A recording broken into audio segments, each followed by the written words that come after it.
In this video, I'm going to analyze the pronunciation of a subscriber. This recording was submitted by Derek Noble. Derek is American, 22 years old, and a Portuguese-English bilingual whose dominant language is English.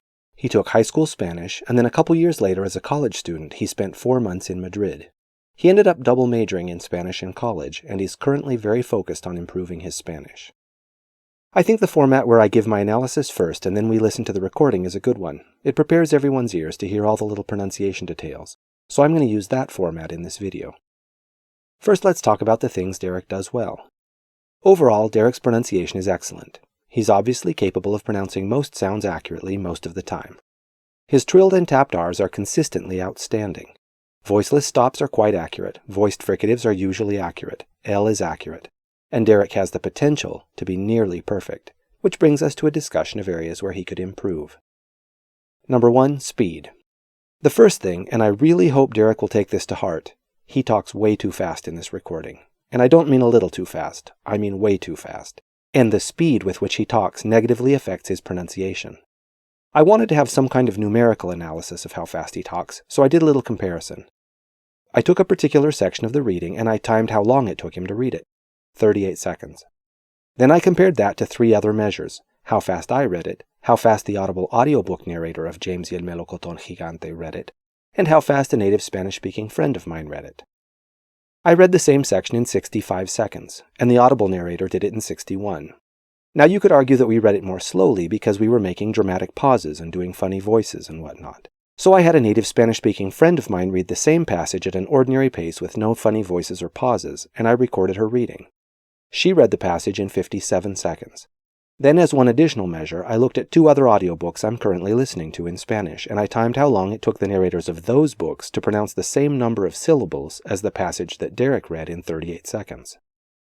This narrator, who's from north-central Spain, pronounced the same number of syllables in 57 seconds, and this one, who's Latin American, pronounced the same number of syllables in 58 seconds. So Derek pronounced the same number of syllables in 38 seconds that 4 different native Spanish speakers pronounced in an average of about a minute, which means he's speaking just a little less than twice as fast as normal.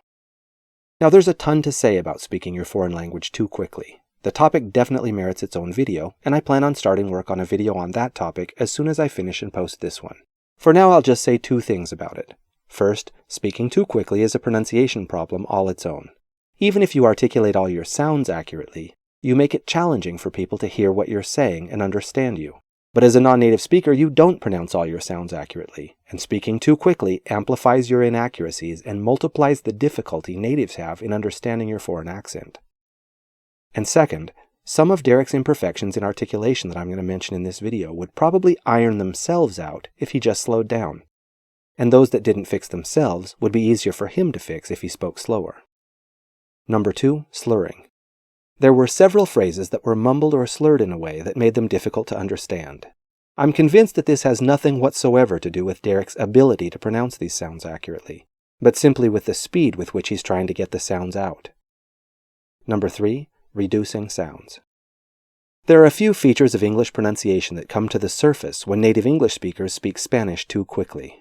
One of them is pronouncing syllables with different durations, and another is reducing or omitting vowels in unstressed syllables. English is a stress-timed language, which means that the stressed syllables are pronounced at approximately regular intervals, and unstressed syllables are reduced and shortened and packed in around the stressed ones. In stress-timed languages, it's common for vowels to be reduced in different ways.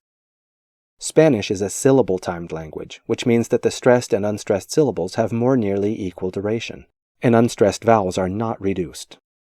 When an English speaker speaks Spanish very quickly, it's almost impossible to avoid speaking with our natural stress-timed rhythm, which causes several problems with Spanish pronunciation that can be heard in Derek's recording. When one word ended in a vowel and the next word started with a vowel, Derek often reduced or omitted the first vowel of the second word. In his recording, you can hear phrases like era un hombre, sacó una bolsita, en su interior, pronounced something like era un hombre, sacó una bolsita, en su interior. I have little doubt that Derek knows not to do this, and I don't believe he would do it if he were speaking at a normal pace. Derek pronounced some word final A's as schwas, pronouncing phrases like primera cosa, cosa bastante rara, and enorme cabeza calva, more like primera cosa, cosa bastante rara, and enorme cabeza calva. And again, the reason I believe he made this mispronunciation is because as he talks very quickly, he falls into English stress-timed rhythm, which results in reduction of unstressed vowels. And as it turns out, Spanish unstressed word final A is the first sound to be converted to schwa by English speakers. Number 4, too soft velar fricative. Derek pronounced all of his velar fricatives very softly, pretty much exactly like an English H in words like hojas, ojos, and joven, that Derek pronounced something like hojas, ojos, and joven. He pronounced it so softly that it was pretty much silent in some places, such as the word viejo, which he pronounced something like viejo. There are a few dialects of Spanish that pronounce the velar fricative something like English H, but most Spanish dialects pronounce it at least somewhat more gutturally, and some of them, such as those in north-central Spain, pronounce it much more gutturally. No Spanish dialect I'm aware of pronounces it as softly as English H, and none of them makes it silent. Number 5. Alveolar D and T. There are a few places where Derek pronounced D and T as alveolar rather than dental consonants. So vestido, bastón, and esto were pronounced more like vestido, bastón, and esto. And de pronto, los dedos de un mono and estudiantes desconocidos were pronounced more like de pronto, los dedos de un mono and estudiantes desconocidos. And then there were some random inaccuracies that I don't think constituted any kind of pattern, so I'm not going to dwell on them. With this discussion to prepare our ears, let's listen to Derek's recording. As we listen and read along, each time he pronounces something in a way that falls into one of the categories I've just discussed, I'll highlight it so you know what I'm talking about. If you want to rewind the video and see if you can hear what I'm hearing, you can do that too. Alright, here goes.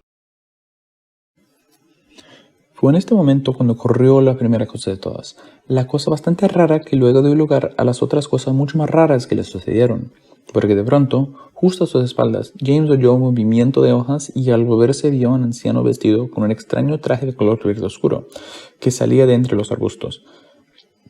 Era un hombre de pequeña estatura, pero tenía una enorme cabeza calva y la cara casi oculta tras unas polvadas patillas negras. Se paró unos metros y se quedó mirando seriamente a James, apoyando en su bastón. Cuando habló, su voz era lenta y chirriante. «Acércate a mí, pequeño», dijo, señalando a James con el dedo. «Ven aquí y te enseñaré algo maravilloso». James estaba demasiado asustado como para moverse. El anciano avanzó, cojeando un par de pasos, y entonces metió una mano en el bolsillo de la chaqueta y sacó una bolsita de papel blanco. «¿Ves esto?», susurró, balanceando suavemente a la bolsita ante los ojos de James. «¿Sabes lo que es esto, hijo? ¿Sabes lo que hay dentro de esa bolsita?» Entonces se acercó otro poco, se inclinó hacia adelante y aproximó tanto su cara a la de James que éste pudo notar su respiración en las mejillas. La respiración del anciano olía a mojo viejo y aserrado, igual que el aire de una bodega subterránea. «Echa una mirada, hijo», dijo, abriendo la bolsa y enseñándosela a James. En su interior, James vio un montón de cositas verdes que parecían piedrecitas o cristales, del tamaño de un grano de arroz. Eran increíblemente hermosas y tenían un extraño brillo, una especie de cualidad luminosa que las hacía destellar y relucir de una forma maravillosa. «Escúchalas», susurró el anciano, «escucha cómo se mueven». James miró al interior de la bolsa y pudo comprobar que se notaban un débil murmullo, y también notó que aquellas miles de cositas verdes movían lenta, muy lentamente, subiéndose unas encima de otras como si estuvieran vivas. «Hay más poder y magia en estas cositas verdes de aquí que en todo el resto del mundo», dijo el anciano con voz suave.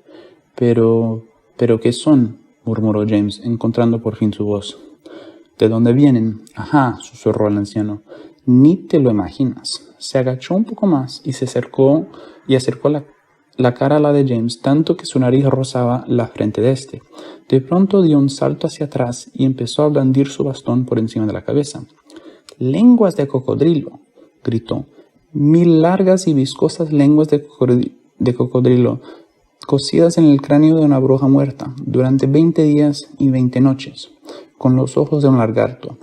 Se añaden los dedos de un mono joven, el buche de un cerdo, el pico de un lordo verde y el jugo de un puercoespín, y 3 cucharadas de azúcar. Se cuece todo durante otra semana y se deja que la luna haga el resto». Sin más ceremonias, puso la blanca bolsita de papel en la mano de James y dijo: «Ten, sujétala, es para ti». Cuando yo tenía 20 años, decidí irme a España de intercambio. Fue algo que siempre quise hacer, un sueño, la verdad. Y bueno, ya había viajado al extranjero varias veces, pero esta sería una experiencia completamente distinta. Sería otro nivel de independencia y el viaje más largo de mi vida. Fue la primera vez que estaría completamente alejado de mis familiares durante 4 meses. Yo estaría en Madrid, la capital de España. Estaría viviendo con una familia y viendo a unos cuantos estudiantes desconocidos de mi universidad. Cuando llegué al aeropuerto y me subí a un taxi, le dije el nombre del hotel y me llevó. Traté de hablarle al taxista, pero a la vez estaba muy nervioso y me trababa al hablar. El cuarto del hotel fue el más chiquito que había visto en mi vida sigue siendo hasta hoy, la verdad. Y yo llegué temprano, entonces tuve que esperar hasta el día siguiente para los demás de mis compañeros llegar. Y bueno, soy una persona muy curiosa y quise explorar la ciudad por la primera vez. Así que me fui, sin datos en el celular, sin saber a dónde iba, solo con el nombre del hotel. Después de un tiempo, entré en un restaurante y pedí una pizza con prosciutto, fue lo que decía en el menú. Pero me dieron unos pedazos enormes de jamón. Suena raro, pero fue en este momento, con el jamón en la pizza, que me di cuenta que mi nivel de español no era tan alto como creía que lo fuera. Luego, cuando regresé al hotel, ya supe que a partir de este momento todo sería distinto para mí. Ya basta con estar nervioso y inventarme excusas de por qué no quería hablar, de por qué no quería practicar y todo. Tenía un gran desafío conmigo mismo para aprender lo más rápido posible. No dormí toda la noche. En parte por la diferencia de horario, pero principalmente por la emoción de lo que me esperaba. De un lado, pensé que tenía una idea, pero la verdad es que no tenía ni idea de lo que me esperaba. Y aunque la familia con la que me quedé pudo haber sido mejor y no me trataron lo mejor posible, no todo fue perfecto con ellos, ¿no? Pero sin duda fueron los mejores 4 meses de mi vida. Conocí a tantos amigos y tuve tantas experiencias realmente maravillosas y no me arrepiento de nada. All right, so what could Derek do to improve his pronunciation? The first thing is to speak about half as fast as he does in this recording. And when I say speak half as fast, I don't mean to continue to pronounce words quickly and just leave longer pauses between words. I mean to pronounce each syllable in every word more slowly, really focusing on articulating each sound. I often tell language students to imagine that they are a musician and their foreign language is their instrument, or that they're a stage actor and their language is their character. If you were a performer, you'd wow, awe, and dazzle your audience with the beauty of your notes or the passion of your lines, not the speed with which you delivered them. The same thing holds for the pronunciation of your foreign language. The next thing Derek can do is focus on pronouncing every Spanish syllable, both stressed and unstressed, with approximately equal duration, not reducing the duration of unstressed syllables or reducing or omitting sounds in unstressed syllables. I recommend that all students of Spanish pronounce their velar fricative a little more gutturally than English H. When native English speakers say that the Spanish velar fricative is the same as English H, it's because they're not aware of the details of the Spanish velar fricative. And when native Spanish speakers say that they're the same, it's because they're not aware of the details of the English H. There are no Spanish dialects that pronounce the velar fricative quite as softly as English H, and there are none that make it silent. All of them pronounce it with some turbulence, and most of them pronounce it with at least some friction. All native English speakers need to learn to pronounce D and T with the tip of the tongue on the back of the upper front teeth, far from the gummy ridge. Many students are quite surprised when they learn just how different Spanish D and T are from English D and T, and even advanced students often don't understand this point. Okay, so assigning Derek a numerical score is actually pretty difficult. I'm extremely confident that if he were to redo this recording at half speed, paying close attention to every syllable, he's perfectly capable of scoring in the 6 range. But I can't give Derek a rating based on what I'm confident he would do or could do. I have to rate the recording he did do. So how did he do? Well, it can't be said of Derek's pronunciation that he always pronounces basic Spanish sounds accurately. He does display some consistent patterns of mispronunciation, some due to incorrect phonetics and some due to interference of his native phonology. He also stumbles over words and phrases because he's just speaking too fast. He's definitely better than both of these descriptions because he doesn't just pronounce some Spanish sounds accurately, but most Spanish sounds. And he definitely applies correct Spanish phonology much of the time. I think this description is all right for this recording. Articulates most basic Spanish sounds accurately. But it's not generous enough because he's more than just merely beginning to apply correct Spanish phonology. He applies correct Spanish phonology a lot of the time. I know I'm not supposed to consult things from this column when giving a score, but it's interesting to read and think about them anyway. Because of how they were slurred, several words and phrases were understandable only with difficulty, and would have only been understood by an unprepared listener because of their context. And I think one or two words were articulated in a way that was unintelligible, and certain aspects of Derek's delivery were distracting. So I'd give Derek a rating of 5+ for this recording. However, as I've said, I don't think this is anywhere near Derek's maximum potential, and I think he would instantly score higher than this if he re-recorded it, speaking half as fast and focusing on every syllable. Alright, if you've enjoyed this video or learned something from it, please like, share, and subscribe. My next video should be coming out in about a week. Stay tuned for that one.